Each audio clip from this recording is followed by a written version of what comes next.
Shalom, shalom bakunzi b'ijambo ry'Imana, mwese ndabasuhuje aho muri, Imana ishimwe cyane, iracyandinze, iracyabarinze, ni ukuri Imana ihabwa icyubahiro. Imana yongeye kungirira ubuntu, kongera gusangira ijambo ry'Imana namwe muri uyu mugoroba, ibyo ngibyo ndabishimira. Ubu ngubu ngiye kubanza kwiragiza amaboko y'Imana kugira ngo inshoboze muri ino jambo byose bigende mu gushaka kwayo. Data wa twese uri mu ijuru, ndagushimiye kuri kano kanya wongeye kumpa ko gusangira ijambo ry'Imana n'abarikunda bose. None Mwami, ndakwinginze kugira ngo ugushaka kwawe abe ari ko kuba, utwigishe, uduhugure. Mwami, ndakwinginze kugira ngo rino jambo ryawe riducengere mu mutima, turipuratike mu buzima bwacu bwa buri munsi, ribashe kutwungura ubwenge, ribashe kutuvana ahantu ritugeze ahantu heza. Nyagasani, ndakwinginze kugira ngo wumve gusenga kwanjye, Mwuka wera ndakwemvise kugira ngo uze ungide kuva ntangira kugeza nsoza, mu izina rya Yesu Kristo, amen.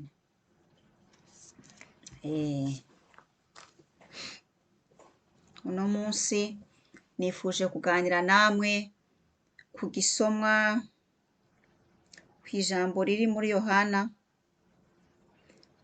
4 kuva ku murongo wa 7 kugeza ku murongo wa 15. Dusome mu izina rya Yesu. Umunyasamariyakazi aza kuvoma. Yesu aramubwira ati, mpa amazi yo kunywa. Icyo gihe abigishwa be bari bagiye mu mujyi guhaha. Aramusubiza ati, ko uri Umuyahudi nkaba ndi Umunyasamariyakazi, ushobora ute kunsaba icyo kunywa? Yavuze atyo kubera ko Abayahudi badasangira n'Abanyasamariya. Yesu aramusubiza ati, iyaba wari uzi ubuntu Imana igira n'ugusabye amazi uwo ari we, wajyaga kumusaba akaguha amazi y'ubugingo. Umugore aramubaza ati, none se mutware, ko nta kivomesho ufite, iriba rikaba ari rirerire, ayo mazi y'ubugingo wayakura he? Mbese waba uruta sogokuruza Yakobo waduhaye iri riba, akanywa amazi yaryo we n'abana be n'amatungo ye? Yesu aramusubiza ati, unywa kuri aya mazi wese arongera akagira inyota, naho uzanywa ku mazi nzamuha ntazongera kugira inyota ukundi. Ahubwo ayo mazi nzamuha azaba isoko idudubiza muri we, imuhesha ubugingo buhoraho. Umugore aramubwira ati, nyakubahwa, mpa kuri ayo mazi ntazongera kugira inyota ngo ngaruke hano kuvoma. Iryo ryari ijambo ry'Imana, amen. Iki gisomwa ni cyiza, ushaka amatsiko, ufite amatsiko ataragisoma ni ukukirangiza. Yohani 4. Twumvise ukuntu rero Yesu yaricaye ahantu, Umusamariyakazi akaza kuvoma ku iriba. Yesu yaricaye iruhande aho ngaho. Urumva Abasamariya n'Abayahudi nyine ntago ni abantu banenanaga,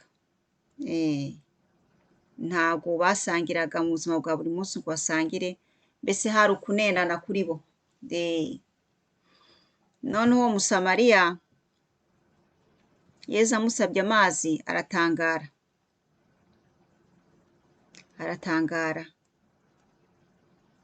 urumva, ariko Yesu hari icyo yari ashaka kugeraho, niyo mpamvu yamusabye amazi. Yesu ubwe yari kuyivomera ubwe. Numva ko Yesu yashaka gutangira conversation nawe Yesu yashaka gutangira ikiganiro n'uwo Musamariya.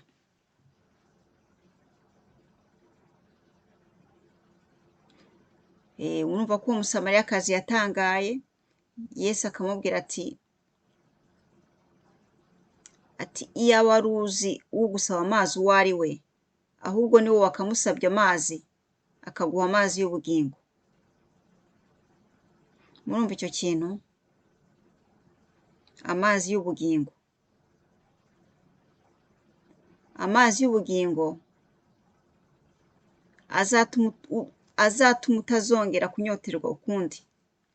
Uwo Musamariyakazi yaratangaye, yaravuze ati ese ayo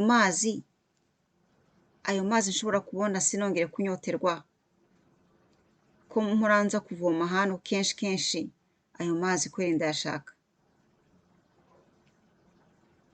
Murumva? Yesu rero yaramuhishuriye ikintu gikomeye. Ayo mazi ni amazi y'ubugingo Yesu wenyine atanga.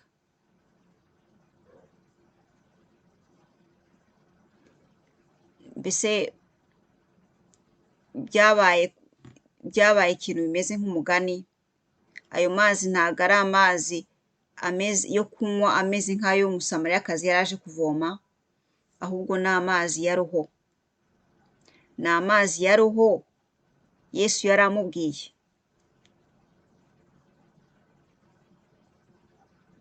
Numva? Ayo mazi ya roho Yesu wenyine atanga,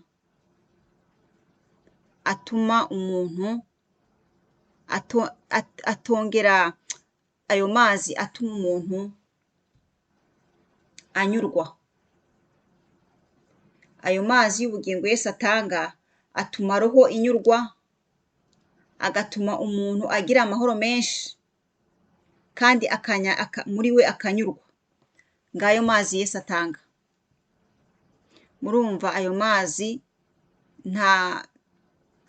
ubundi nta na hamwe umuntu ashobora kuyagura kuri iyi si, ntabaho, ntaho wayagura. Ni byinshi abantu twirukankamo kuri iyi si, ibintu byinshi iyi si itanga, ayo mazi atamara inyota iyi si itanga, ubutunzi bufatika, mbese ibintu byose materiyeri iyi si itanga bifatika. Amafaranga, amamodoka, amazu, amahirwe, kugira amaporomosiyo ku kazi, kugira urushako, kubyara abana. Murumva ko ibyo bintu nibyo abantu duhora twirukanka inyuma.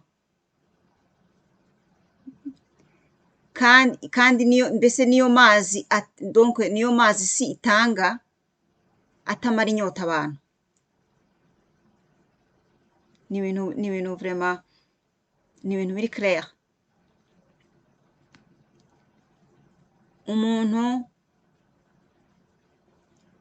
Umuntu arangiza amashuri yiwe akavuga ati icyampa akazi nzanyurwa, nindonka akazi kameze gutya nzanyurwa, Imana ikakamuha. Kandi yakamuha umuntu ntanyurwe, havuga ati ningura inzu nzanyurwa, ntanyurwe.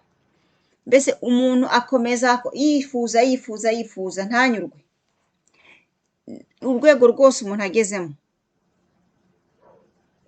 akenshi kamere y'umuntu ntabwo tunyurwa. Kamere y'umuntu ntabwo inyurwa.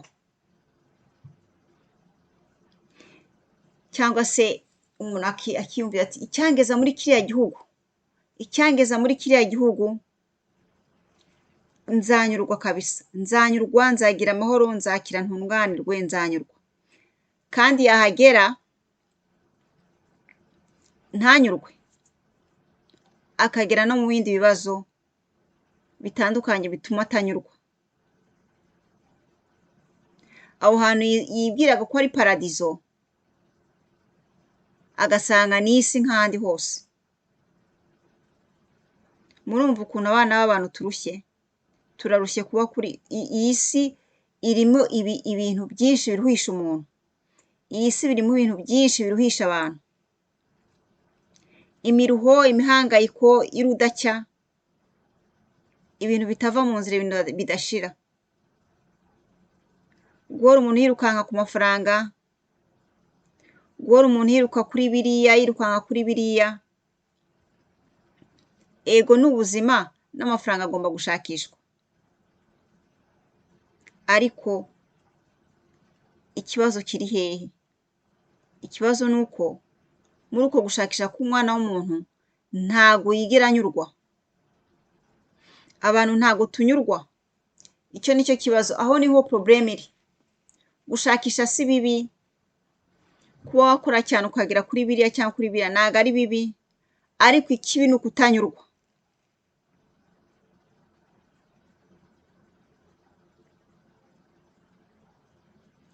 Yesu aritegereza imihihibikano y'abantu, ukuntu abantu biruka hirya no hino, aritegereza ukuntu abantu barushye, arabyitegereza nyine, abona nyine icyo tubuze amazi y'ubugingo. Tubuze ayo mazi y'ubugingo atuma tutazanyoterwa ukundi. Kuko ayo mazi maze kwesipurika iyi si duha, turayanywa ariko ntabwo dushira inyota. Murumva ukuntu ibintu bimeze. Ntitunyurwa, ntidushira inyota n'ibyo bintu byo kuri iyi si iduha. Nubwo wagira gutyo ukabigeraho byose, icyo umutima wawe wifuje cyo kuri iyi si ukakigeraho, ntago unyurwa. Ntago aricyo gituma roho y'umuntu inyurwa. Ibyo bintu rero Yesu yarabyitegereje, abona umwana w'umuntu arananiwe, ararushye. Ati ni jyewe ntanga amazi y'ubugingo, ni jyewe nshobora kubaha amazi atuma umutima wanyu muruhuka, imitima yanyu iruhuka. Ni jyewe mfite amazi ashobora gutuma mugubwa neza, mukanyurwa, mukagira amahoro. Kuko mu bintu byose twirukankamo, icyo ngicyo nicyo Imana yabonye ko tubuze. Amazi y'ubugingo. Umwana w'umuntu abuze amazi y'ubugingo. Kuko mu byo umwana w'umuntu ashakisha kuri iyi si, ntabwo yigera anyurwa, ntabwo agira amahoro, nta nubwo anyurwa nabyo, kabone nubwo yaba yageze ku bingana bite. Murumva se atari agahinda? Ni agahinda. Tuvugishije ukuri, ako ni agahinda abana b'abantu duhora twikoreye buri munsi, duhora tugendana buri munsi.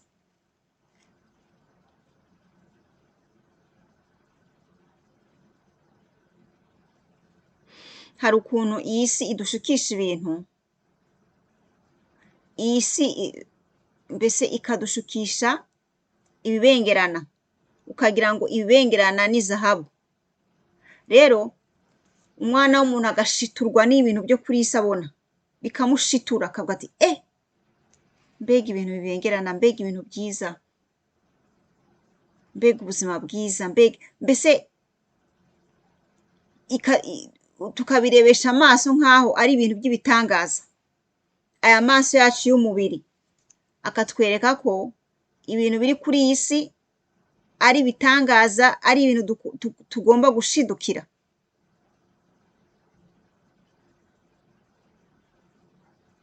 Ari ibintu bigomba kuducira ishati. Mu magambo make ni uko nguko. Nk'ikintu kigucira ishati ni igiki? Mbese ikintu kigushitura ukabona ko ari igitangaza, ukabona ukabona ni ibitangaza kwerekana. Niba utabifite, niba utabitunze, we ntabwo ufite agaciro. Dore iyi si ni ukwishukisha abantu. Imana idufashe, Imana idutabare, iduha ayo mazi y'ubugingo. Kuko muri make nta kindi tubuze atari cyo. nta kindi umwana w'uwo muntu wo kuri isi, umuntu wese ari kuri isi nta kintu kindi abuze atari icyo.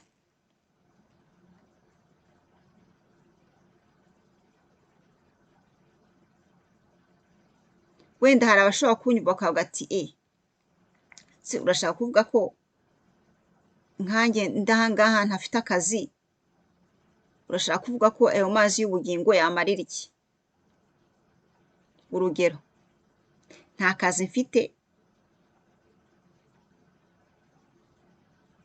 nifitiye amashida ariya n'ariya, nta rubyaro mfite, nta mugabo mfite, nta mugore mfite, nta nzu mfite, ntaho mfite kuba mfite, mbese ayo mazi y'ubugingo yamarira iki? Murumva ukuntu ibintu bimeze?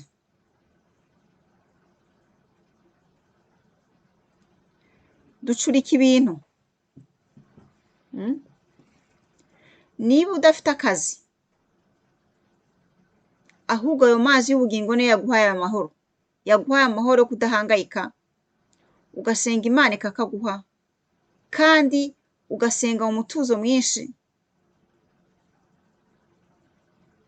Imana ikabigufashamo, ariko en même temps wifitiye umutuzo, wifitiye n'amahoro mu mutima wawe.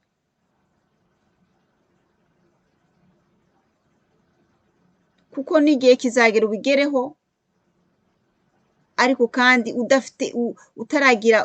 utarahabwa ayo mazi y'ubugingo, ntabwo uzagira amahoro, ntabwo uzishima, ntabwo uzumva ufite amahoro, ntabwo uzanyurwa, kuko wibwiye ko wabonye ako kazi noneho ibintu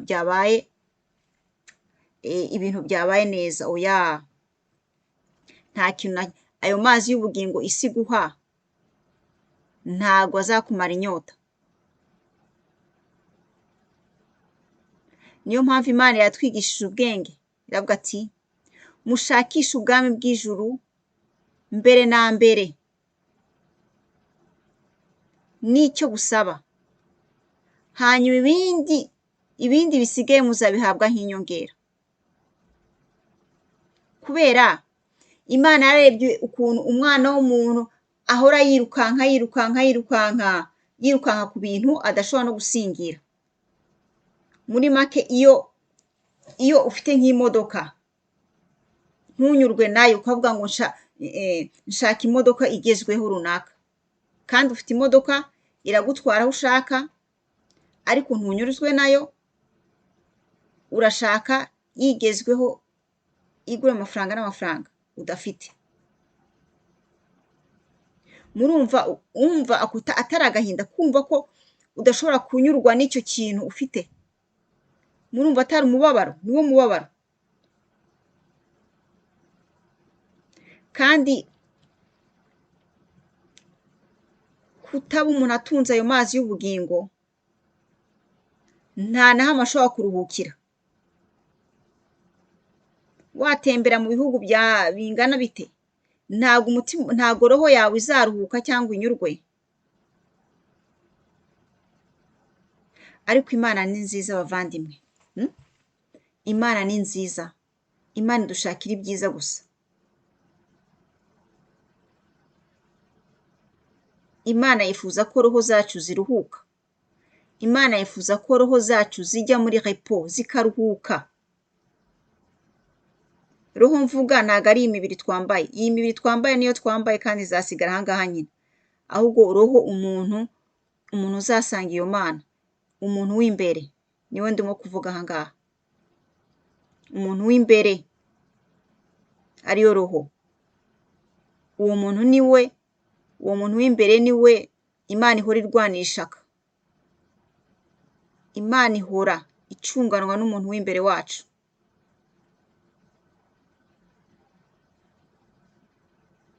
Imana ifuhira umuntu wacu w'imbere, iramufuhira,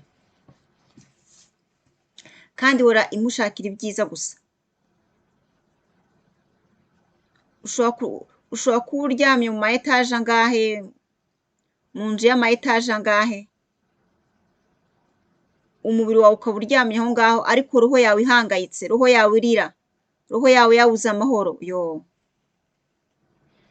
Imana idufashe guca ubwo bwenge, kumva akamaro k'amazi y'ubugingo. Ngo iyo wari uzi ubuntu bwinshi Imana igira, ni jyewe wagasabye amazi y'ubugingo, amazi azatuma utongera kunyoterwa ukundi. Haleluya, amen, amen, amen. Data wa twese uri mu ijuru, ndakwinginze kugira ngo uduhe amazi y'ubugingo. Ndasengera buri wese uzumva iyi video, ayo mazi y'ubugingo azamugereho. Uzumva wese iyi video ndiho ndasenze kugira ngo ayo mazi y'ubugingo uzayamuhe, mu izina rya Yesu Kristo, amen. Imana yifuza ko roho zacu ziruhuka, kuko iratwitegereza ikabona turananiwe. Yitegereza umwana w'umuntu, ikamwitegereza ikabona mu byo yirukamo, afite amamiliyoni angahe, afite ama etaje angahe, afite amamodoka angahe, ariko amwitegereza ikabona ni umukene. Iyo nyigisho nigeze kwigishaho.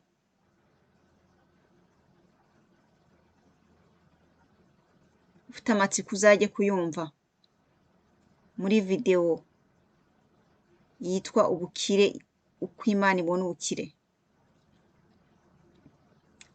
ubukire bw'ijuru n'ubukire bwo kuri iyi si, uko Imana ibibona.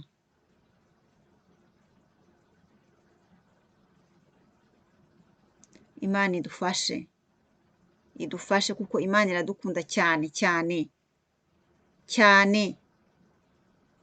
Imana ihora iduhangayikira, iratwitegereza ikabona turananiwe, iratwitegereza ikabona roho zacu zirarushye, ntizigira repo, ntiziruhuka, zihora zihangayitse. Ibyo rero bibabaza Imana. Imana ikatuzanya nk'inyigisho nk'izi kugira ngo dukanguke, kugira ngo tumenye ibyiza byacu aho biri.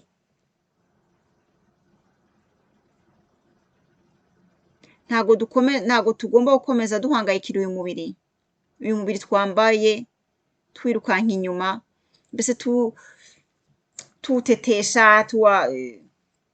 tugira gute mu myambaro myiza, mu kugaburira neza, mu kuwusiga, mu kugira gute, ariko byose nta kamaro bimaze. Roho zacu zinaniwe zirushye, nta kamaro bimaze, nta kamaro bimaze yewe, kandi n'iby'akanya gato, n'iby'akanya gato.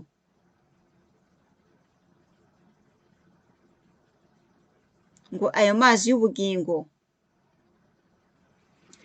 reka nongere mpasomeho gato.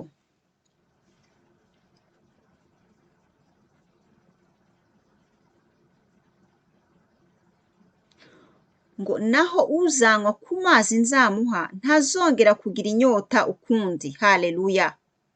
Ahubwo ayo mazi nzamuha azaba isoko idudubiza muri we, imuhesha ubugingo buhoraho. Haleluya. Numva, iyo umuntu yahawe ayo mazi y'ubugingo, atuma roho iruhuka, atuma roho yumva inyuzwe, ifite amahoro, uwo muntu abashikiriye amazi y'ubugingo, uyo muntu aba afite ubugingo buhoraho, kuko nanava no kuri iyi si roho izakomeza iruhuka, roho ye izakomeza iva kuri iyi si ifite umutuzo mwinshi, kandi igire no mu ijuru ikomerezeyo.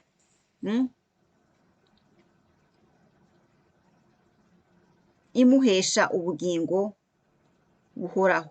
Murumva ko ayo mazi si uko atuma tugubwa neza gusa kuri iyi si, ahubwo aduhesha n'ubugingo buhoraho. Ayo mazi ni special.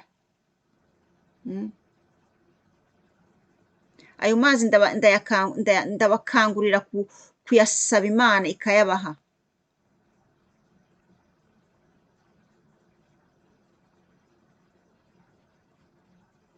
Ayo mazi ni zahabu, ni zahabu Imana igurisha kandi itangira ubuntu. Ndimo kuvuga kuyigurisha. Hano kuri iyi si abantu bagurisha za zahabu, bakagurisha za diyama, urabigura ushaka kubigiraho barabigura, ariko ayo mazi y'ubugingo yo aruta zahabu, aruta diyama agaciro, kandi Imana yatangira ubuntu.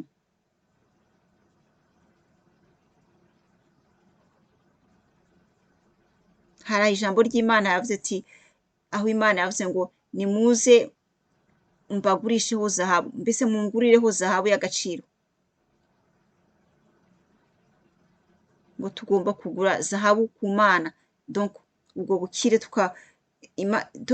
Imana iratugurisha, iradukoka, kandi yo nta n'amafaranga turinda dutanga, ahubwo icyo dukora ni ukwicisha bugufi tukabisaba uwo mwami Yesu, tukamusaba ati Mana, nanje roho yanjye irarushe, roho yanjye irananiwe, ndifuza ayo mazi y'ubugingo, ndifuza ayo mazi atuma roho yanjye iruhuka, atuma roho yanjye inyurwa, ayo mazi atuma nigirira amahoro.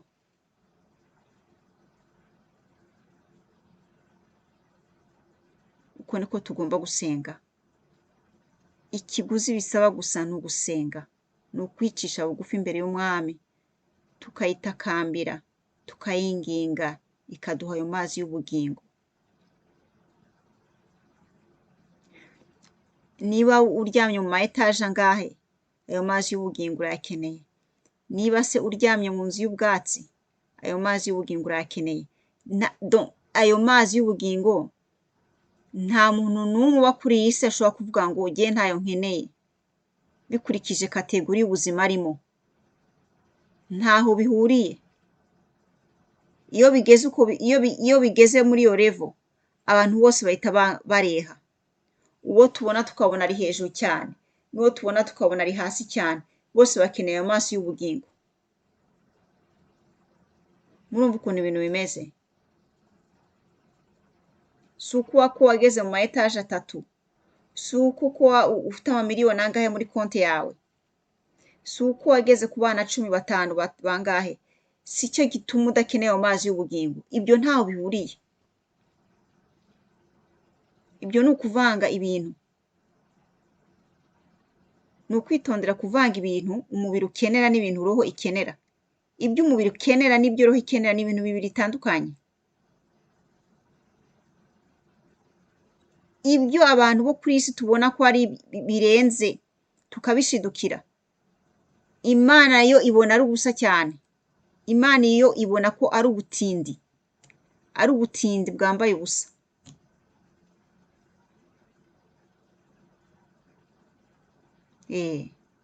Murumva rero, ahantu uri hose, mu rwego rwose rw'ubuzima urimo, ndakwifuriza kugira amazi y'ubugingo, gutunga amazi y'ubugingo muri roho yawe. Ayo mazi azatuma ugubwa neza, yewe nubwo waba uri mu bibazo bimeze bite. Ariko mwari muzi ko kabone urwego umuntu yaba ageze mu buzima bwiwe ari umukire urenze, mwari muzi ko ayo mazi nawe yakenera nk'uko umaze kubivuga. Mbese Umwuka Wera abibasobanurire mubashe kubyumva pe, mubashe kubyumva, kugira ngo namwe mugire ubuntu mutunge ayo mazi y'ubugingo, muyasabe Imana.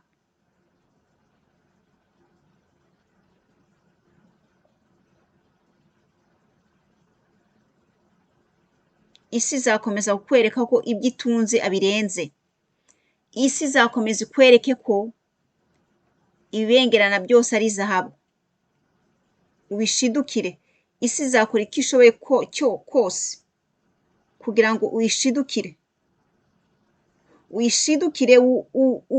wibagire roho, uyishidukire ikwibagize roho yawe pe, kandi roho yawe ariyo ifite agaciro karenze uwo mubiri wambaye. Uzayishidukira mpaka uvuye kuri iyi si.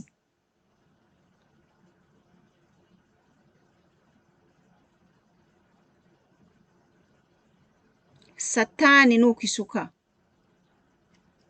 Satani yamaze abantu kubera ibye ishukisha abantu byo kuri iyi si. Kuko niba hari ikintu Satani idashaka, ntabwo ishaka ko umwana w'umuntu agira roho y'umuntu igira amahoro, roho y'umuntu inyurwa, roho y'umuntu igubwa neza. Ibyo ntibibaho. Ibyo niyo ntambara ya Satani. Izagushukisha ibintu byo kuri iyi si, uhora uhangayikira ibintu byo kuri iyi si mpaka. Ibintu twabyita illusion, ibintu bigaragara ko ari ukuri kandi atari ukuri, ububeshyi. Nka byandi twavuga ngo ibibengerana siko ari zahabu. No, ni uko nguko Satani ibeshya. Ikwereka ko ibintu birenze yo byacitse, mbese ikagushira kuri nivo hejuru yo gushukwa. Maze ukarinda uva kuri iyi si udahawe amazi y'ubugingo, kandi ayo mazi y'ubugingo ariyo azakugeza mu bugingo buhoraho. Twabyumvise mu ijambo ry'Imana. Reka turwane intambara yo kwita kuri roho zacu kurenza uko twita ku mibiri yacu. Dusenga Imana twicishe bugufi iduhe ayo mazi y'ubugingo kugira ngo tutazongera kunyoterwa ukundi. Inyota ya roho iragatsindwa, huba n'inyota y'umubiri. Ugenda ugafata ariya mazi yo kwibomba ukanywa, ugashira inyota, wenda mu masaha 3 ukongera ukanyoterwa cyangwa iki, ariko ni ibintu bisanzwe. Ariko inyota ya roho ntago ari ikintu kivugwa. Inyota ya roho, iyo nyota ya roho niyo tugomba kurwanya. Iyo nyota ya roho niyo ituma abantu bajya gihenomu, kuko nyine roho zabo zishwe n'umwumira, roho zabo zishwe n'inyota, zishwe n'umwumira w'ibishuko bya Satani, w'ama illusion ya Satani. Uwiteka abagirire neza, Mwuka Wera akomeze abaganirize kuri iryo jambo. Ni ijambo ry'abantu bakuru, ntago gupfa kuryumva ari ibintu byoroshye. Mwuka Wera abashoboze kurisobanukirwa, kuko ni ijambo rigeza ku bugingo buhoraho. Haleluya, amen. Uwiteka akomeze kubagirira neza aho muri. Tuzongera dusubire. Imana niyongera kumpa ijambo kanashoboza, nzongera nze kuganira namwe kugira ngo twongere twiyuburure, twongere tumenye ubwenge, twongere dukanure, apana kugenda dusinziriye kuri iyi si. Shalom, shalom.